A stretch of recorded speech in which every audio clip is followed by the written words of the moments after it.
अगर आप SIP के थ्रू म्यूचुअल फंड में इन्वेस्ट कर रहे हैं पर आपको वो रिटर्न्स नहीं दिख रहे जो कि आप एक्सपेक्ट करते हैं, तो इट मींस आप कुछ ना कुछ गलती इन्वेस्टिंग में जरूर कर रहे हैं।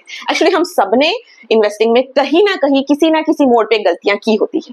जनरली क्या होता है कि हम लोग सुधर जाते हैं क्योंकि हमें पता चल जाता है, पर जिनको पता नहीं चलता है वो लोग ये गलतियां करते ही रहते हैं, जिससे उनके रिटर्न्स कम होते रहते हैं।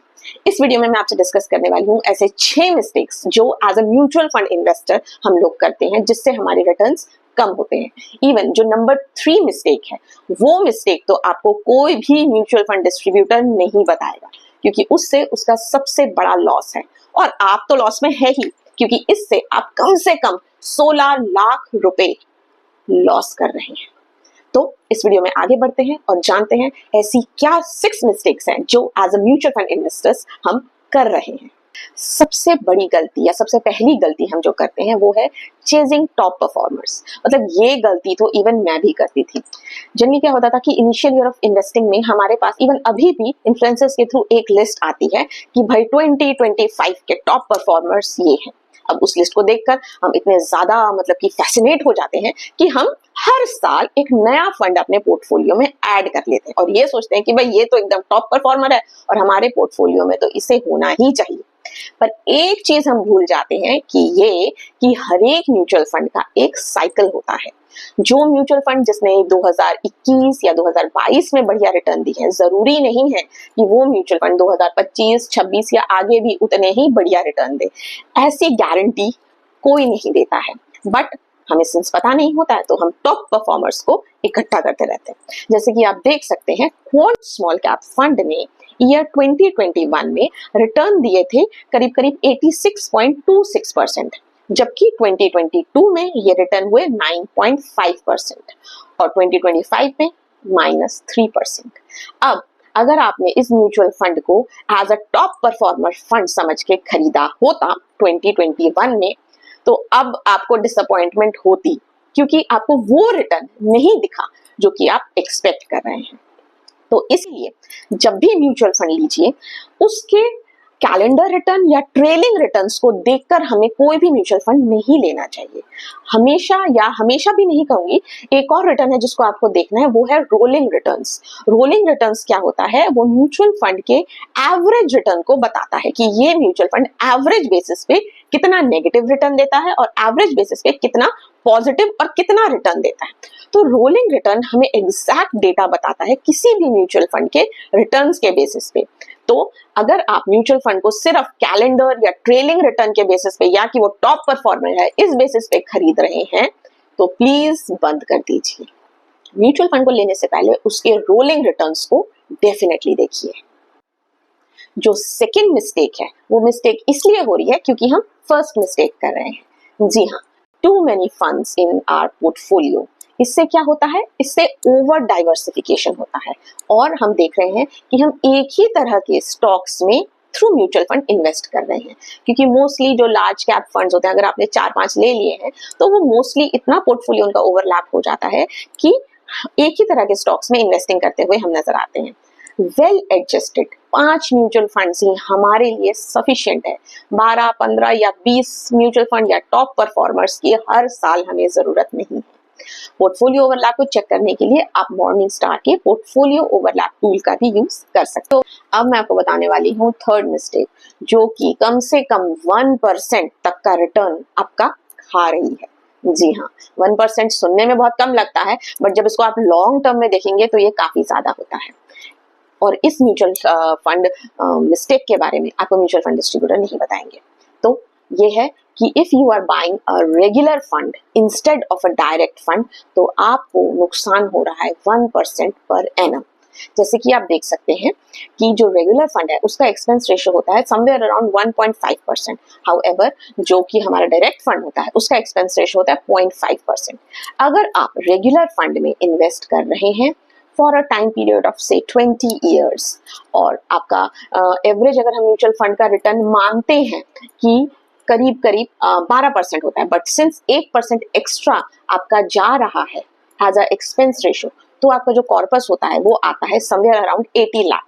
जबकि सेम म्यूचुअल फंड अगर आप लेते हैं डायरेक्ट वर्जन, वहां पर आपको एक्सपेंस रेशियो देना पड़ता है 0.5%। इट मीन्स 1% आपको एक्स्ट्रा फायदा हो रहा है, और इस 1% के हिसाब से आपका रिटर्न इंस्टेड ऑफ 11 12% बन जाता है 20 साल के लिए। तो यहाँ पर आप जो देख रहे हैं आपका कॉर्पस हुआ 96 लाख।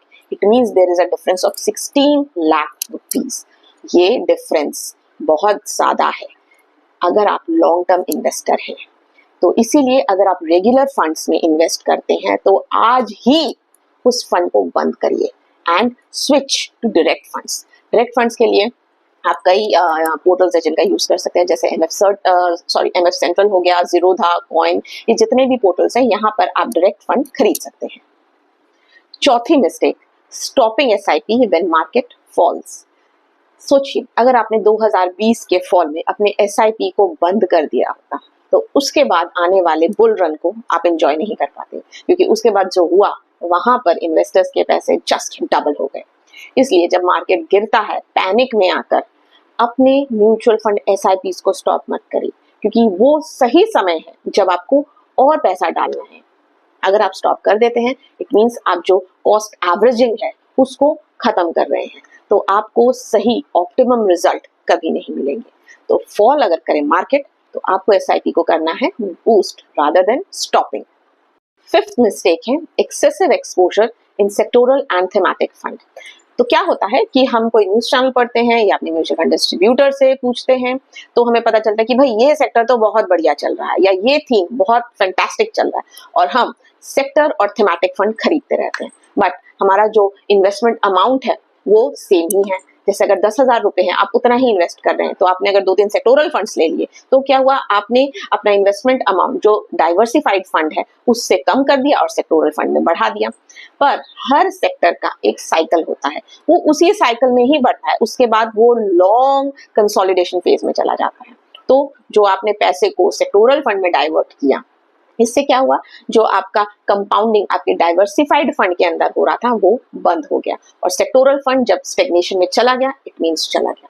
सो टू मेनी सेक्टोरल और थीमेटिक फंड्स को म्यूचुअल फंड पोर्टफोलियो में मत भरिए। अगर आपको सेक्टर या थीम का एक्सपोजर चाहिए तो आई रिक्वेस्ट आप सेक्टर और थीम के लिए ETF को चूज करिए। ETF is the best option, क्योंकि वो जो है आप एक टैक्टिकल कॉल ले सकते हैं। एक टाइम पर मैंने ETF को खरीदा क्योंकि वो उस समय वो सेक्टर अच्छा चल रहा था, उसके बाद उस ETF को मैंने सेल कर दिया जब वो सेक्टर जो है स्टैग्नेंट हो गया। तो सेक्टर और थीमेटिक फंड्स में इन्वेस्ट आप थ्रू ETF करिए रादर देन म्यूचुअल फंड। अपने म्यूचुअल फंड में जो आपके वेल डाइवर्सिफाइड जो म्यूचुअल फंड्स हैं उसके इन्वेस्टमेंट को कम मत करिए, उसकी इन्वेस्टमेंट को स्टॉप मत करिए, क्योंकि ये करने से आप उसके कंपाउंडिंग इफेक्ट को खत्म कर रहे हैं, कम कर रहे हैं। सिक्स्थ मिस्टेक है वो है कि हम रैंडम इन्वेस्टमेंट कर रहे हैं विदाउट एनी गोल। इससे क्या होता है कि हमने रैंडम इन्वेस्ट किया 10,000 रुपए, हमें किसी भी चीज की जरूरत पड़ी, कोई भी हमारा शॉर्ट टर्म नीड था, हमें जरूरत पड़ी, हमने म्यूचुअल फंड को रिडीम कर लिया, क्योंकि हमें पता ही नहीं है कि ये जो हम इन्वेस्टमेंट कर रहे हैं ये किस गोल से अटैच्ड है। इसीलिए म्यूचुअल फंड्स को इन्वेस्टमेंट जो आप शुरू करते हैं वो किसी गोल बेस्ड इन्वेस्टमेंट के हिसाब से ही होना चाहिए। जैसे अगर शॉर्ट टर्म नीड है तो उसके लिए अलग तरीके के फंड्स हैं, अलग तरीके का इन्वेस्टमेंट पैटर्न है। जो हमारे लॉन्ग टर्म गोल्स हैं जैसे रिटायरमेंट हो गया, चाइल्ड एजुकेशन हो गया, उसके लिए अलग तरीके के फंड्स है, उसके लिए अलग तरीके की इन्वेस्टमेंट स्ट्रैटेजी है। तो जब आपका गोल डिसाइडेड होगा तो आप रैंडमली म्यूचुअल फंड्स को रिडीम नहीं करेंगे। म्यूचुअल फंड्स को रिडीम करने से अगेन मैं वही कहूंगी, जो आप कंपाउंडिंग इफेक्ट है उसको खत्म कर रहे हैं। ये कुछ मिस्टेक्स हैं जो एज अ इन्वेस्टर हम करते हैं, जिससे हमारे म्यूचुअल फंड पोर्टफोलियो के रिटर्न्स ऑप्टिमम नजर नहीं आते हैं।